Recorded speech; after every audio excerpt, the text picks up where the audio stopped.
السلام عليكم، ازيكم عاملين ايه؟ يا رب تكونوا بخير. راجعه لكم بقى بفيديو جديد وجميل كده. بس قبل ما ابدا الفيديو ما تنسيش تضغطي لايك وسبسكرايب وشير عشان يوصلك كل جديد انا بعمله. لو ما عملتيش الشاورما بالطريقه دي يبقى انت ما عملتيش شاورما قبل كده. هنعمل مع بعض النهارده الشاورما المصري، شاورما اللحمه باسهل طريقه، وهقولك بديل الخلطه وهكتبها لك كمان في صندوق الوصف، وبديل خلطة الشاورما هقولهولك. وهنعمل النهاردة احلى سندوتشات شاورما بصي ممكن تاكليها. هنا بس الحتة دي من الكاميرا ما كانتش بتصور. انا جبت معلقتين زبادي على كيس خلطة شاورما ماجيك نور اي حاجة. ولو ما عندكيش او مش عارفة تجيبي او مزنوقة مثلا ومش مش متاح عندك الكيس دوت، هتحطي ملح وفلفل، توم بودرة، بصل بودرة، بهارات، 7 بهارات هتغني عن كل دوت. انا هنا حتى لقيت خلطة شاورمة الفراخ ما لقيتش اللحمة فشغالة معايا تمام قوي. نيجي بقى لقطعية اللحمة. احنا عايزين لحمة الشاورما تكون من وش الفخدة تمام، ومتقطعه. تقولي له يقطعها لك شاورما، او انت لو هتقطعيها في البيت تقطعيها صوابع رفيعه جدا. تمام. يبقى قلنا التوابل: ملح وفلفل، توم بودره، بصل بودره، شويه 7 بهارات هتغني معاكي قوي. طيب انا هنا حطيت معلقتين زبادي، ما حطيتش العلبه كامله. ليه؟ لان انت اول ما تحطي الزبادي على النار لما تيجي تسويها الزبادي هيتحرق منك، فلو كترنا الزبادي هيتحرق منك. تمام. فمعلقتين كفايه قوي تخلطي فيهم التوابل وتوزعيهم في اللحمه بتاعتك. هنا بقى قلبت اللحمه كويس قوي قوي قوي، وتكون كده حته لحمه حلوه انت واللي انت عايزاه. اي قطعه لحمه من عند اي حد، بلدي، مستورده، برازيلي، اي نوع مش هتفرق، اهم حاجه تكون حته لحمه كويسه ومتقطعه كويس وصوابع رفيعه خالص عشان ما تاخدش وقت في الشوي او السوا يعني.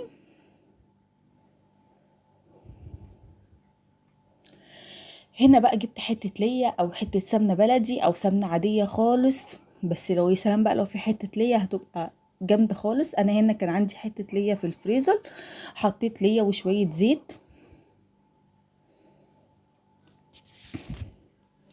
اهم حاجه اللحمه تكون رفيعه.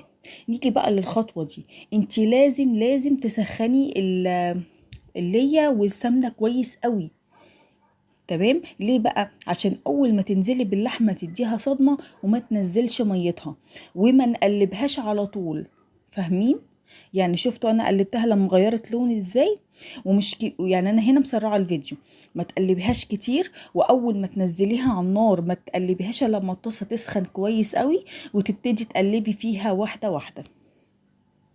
طول ما هي ما نزلتش اي ميه، شايفين مش منزله اي سوائل معايا خالص، يبقى انا تمام ماشيه صح. طيب لو نزلت السوائل بتاعتها هتنشف منك ومش هتبقى حلوه خالص ومش هتكون الطف حاجه. انا سبتها بعد ما خلاص اديتها صدمه من كل النواحي وغيرت لونها، قلت اعمل معاكم شويه طحينه. الشاورما المصري ناكلها بطحينه وعيش فينو، اما السوري بقى توميه وخيار مخلل هبقى اعملها لكم بعدين.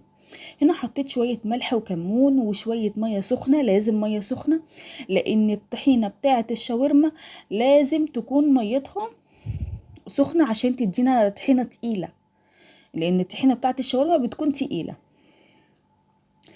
عملتها بطريقه بسيطه خالص، ملح وكمون، انا ما حبيتش احط شطه. وشويه خل في النهايه خالص. الخل حطيه في النهايه عشان يفتح لك الطحينه. وهي برضو اللحمة مهدية عليها وسايباها تستوي كده مع نفسها، هي كده كده مش هتنزل اي عصارة خالص. قلت ايه اقطع الخضار اللي هحطه عليها.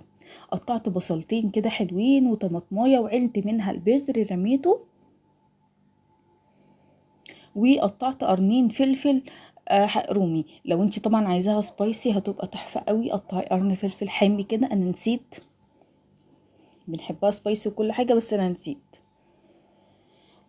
تمام. هنا بقى كانت استوت معايا. شايفين الحروقه البسيطه اللي في الطاسه ديت؟ احنا بقى لو كنا حطينا زبادي كتير كانت الطاسه كلها حروقت، انما انا مش حاطه كتير. تمام. فالطاسه معايا زي الفل وما فيهاش اي حاجه. هنا بقى ايه، ابتديت انزل بالخضار بتاعي واحده واحده، ومش هسويه خالص، انا هخليه بس ياخد تشويحه بسيطه قيمه 3 دقايق على النار. ونزلت بالبصل اول حاجه، وبعد كده القوطه والفلفل. وفي النهايه خالص هنحط شويه بقدونس ونطفي.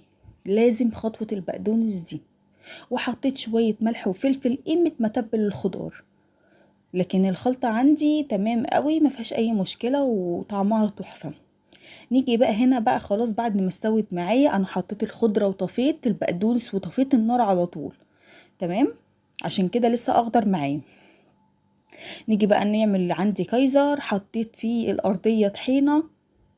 وابتديت ان انا اعبي السندوتشات بتاعتي.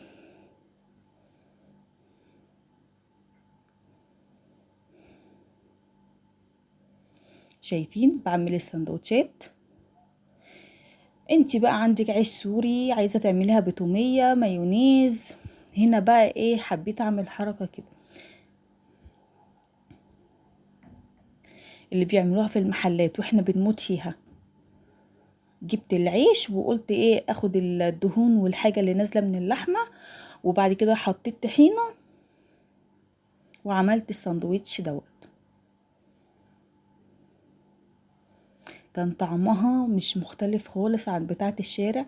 جربيها. ولو ما عندكيش كيس خلطة الماجي، حطي توابل من عندك، كل التوابل اللي عندك تمشي.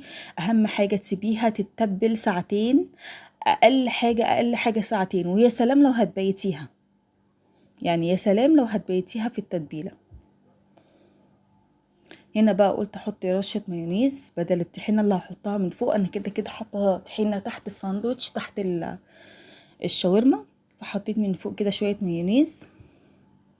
كاتشب بقى، عيشي مع نفسك كل اللي تحبيه اعمليه.